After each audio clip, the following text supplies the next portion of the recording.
అందరికీ నమస్కారం. Welcome to Radharani's kitchen. ఈరోజు హెల్దీ అండ్ టేస్టీ సరికొత్త లడ్డూని పరిచయం చేస్తున్నాను. ఇప్పుడు చేసే విధంగా కాకుండా ఇలా కొత్తగా ట్రై చేసి చూడండి. నోట్లో వేయగానే వెన్నలా కరిగిపోతుంది.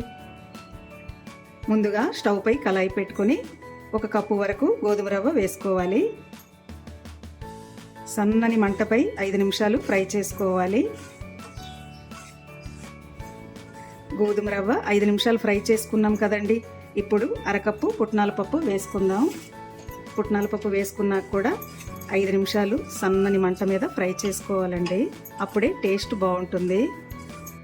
పుట్నాల పప్పు గోధుమ రవ్వ ఫ్రై అయిన తర్వాత మనం తగినంత నెయ్యి వేసుకోవాలి. నెయ్యి వేసుకున్నాక కూడా చక్కగా కలిసేలా 2 నిమిషాలు ఫ్రై చేసుకోవాలండి. నెయ్యి వేసుకున్నాక ఈ విధంగా చక్కగా కలుపుకున్నాం కదండి. స్టవ్ ఆఫ్ చేసుకొని చల్లార్చుకుందాం.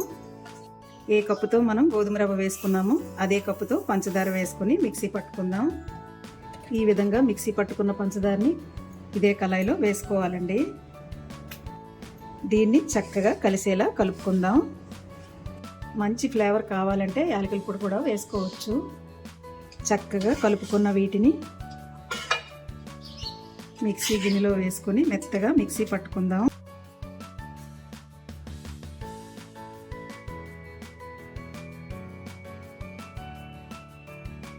ఇలా మిక్సీ పట్టుకున్న పౌడర్ని పక్కకు తీసుకుందాం. పిండిని కొద్ది కొద్దిగా తీసుకుని ఉండగా చుట్టుకోవాలి. మనకి చుట్టుకుంటున్నప్పుడు ఉండ రావట్లేదు అనుకోండి, కొద్దిగా నెయ్యి వేసుకొని చుట్టుకోవాలండి. మనం వేసుకున్న నెయ్యి అంత కరెక్ట్గా సరిపోయింది. చూడండి, లడ్డూలు చుట్టుకోవడానికి వీలుగా మనకి చక్కగా నెయ్యి అంత సరిపోయిందండి. చూడండి లడ్డూలు ఎంత సాఫ్ట్గా వచ్చాయో. ఇదే విధంగా అన్నింటినీ చుట్టుకోవడమేనండి.